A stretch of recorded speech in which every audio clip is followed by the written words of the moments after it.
Hello friends, movie with আরজেতে আপনাদের সকলকে স্বাগত। আশা করছি আপনারা সকলে ভালো আছেন। তো এখন আমি এমন একটি মুভি নিয়ে কথা বলতে চলেছি যেটা হয়তো আপনারা এর সম্পর্কে জানেনই না।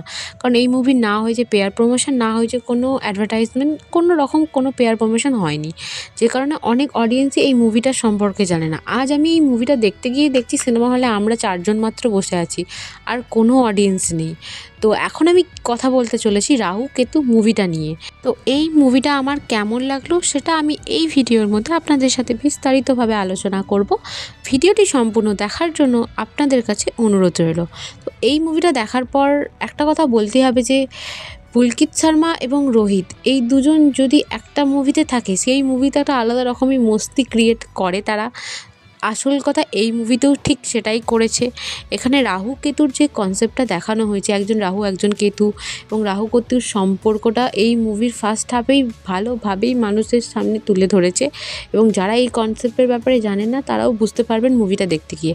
যে কারণে আমার মুভিটা বেশ ভালো লেগেছে, কারণ আমারও খুব বেশি ধারণা ছিল না রাহু কেতু নিয়ে। তো এই মুভিটা দেখতে গিয়ে আমরা একটা এআই ভিডিও দেখতে পাই প্রথমে ফার্স্ট অফ অল। তো এখানে রাহু কেতুর ঘটনা এবং তাদের একজন গুরুদেব রয়েছে এবং একটা ডায়েরি রয়েছে, বেশ কিছু বিষয় নিয়ে আলোচনা করেছে, যেগুলো আপনারা দেখতে গেলে তবেই বুঝতে পারবেন মুভিটা সম্পর্কে। তো এর থেকে বেশি জানতে হলে সিনেমা হলে যান, মুভিটা দেখুন। আশা করছি আপনাদের সকলের ভালো লাগবে। এই মুভিটার ভালো দিক নিয়ে যদি আলোচনা করতে যাই, তো এখানে আইডিয়াটা তারা ভালো নিয়েছিল, আইডিয়াটা বেশ ভালো ছিল, গল্পের কনসেপ্টটা। আর সেকেন্ড পজিটিভ দিক হলো যে এইখানে যে সমস্ত অ্যাক্টররা অ্যাক্টিং করেছে তাদের অ্যাক্টিং স্কিলও ভালো, কো অ্যাক্টররাও খুব ভালো অ্যাক্টিং করেছে।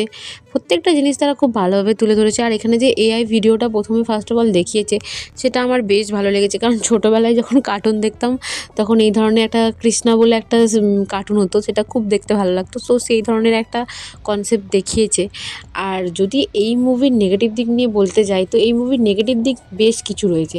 যেমন ধরুন, এই মুভিটার কনসেপ্টটা প্রথমে আমার বেশ ভালো লেগেছিলো, ভেবেছিলাম যে এটাই হয়তো আলাদা কিছু, একটা আলাদা লেভেলের কিছু দেখাতে চলেছে। কিন্তু যখন মুভিটা আস্তে আস্তে এগোতে থাকলো, তখন এই মুভির কনসেপ্টটা যেন আলাদা রকমভাবেই চেঞ্জ হতে থাকলো। কারণ এই মুভির যে কনসেপ্টটা নিয়ে তারা শুরু করেছিল, সেটা যদি তারা ভালোভাবে ওয়ার্ক করতে পারতো, তাহলে প্রত্যেকটা অডিয়েন্স দেখতে যেত। এতদিনে আমি বুঝতে পারলাম যে অডিয়েন্সরা কেন এই মুভিটা দেখতে যায়নি, কারণ এই আলতু ফালতু লজিকলেস ঘটনাগুলো এই মুভির মধ্যে দেখিয়েছে, যেটা একদমই বাহুদি, মানে না দেখাতেও পারতো বা এটা না করাই ভালো। তো আমার তো ফার্স্ট হাফটা দেখার পরে বিরক্ত হয়ে গেছিলাম, ক্লাইম্যাক্সটাও খুব খারাপ, আমার বিরক্ত লেগে গিয়েছিলো। তো আপনাদের এখানে বলবো, যারা এই মুভিটা দেখতে ইচ্ছুক, যারা রাহু কেতু কৃষ্ণ এইসব মানে ভগবানের মুভি দেখতে ইন্টারেস্টেড হন, এবং এই মুভিটা যে ভগবানের মুভি সেটাও কিন্তু নয়, কারণ এটা একটা কমেডি বেস মুভি, আপনাদের আশা করছি ভালো লাগবে। তো এই ছিল রাহু কেতু মুভির রিভিউ। আশা করছি আমার ওপিনিয়ন আপনাদের ভালো লেগেছে।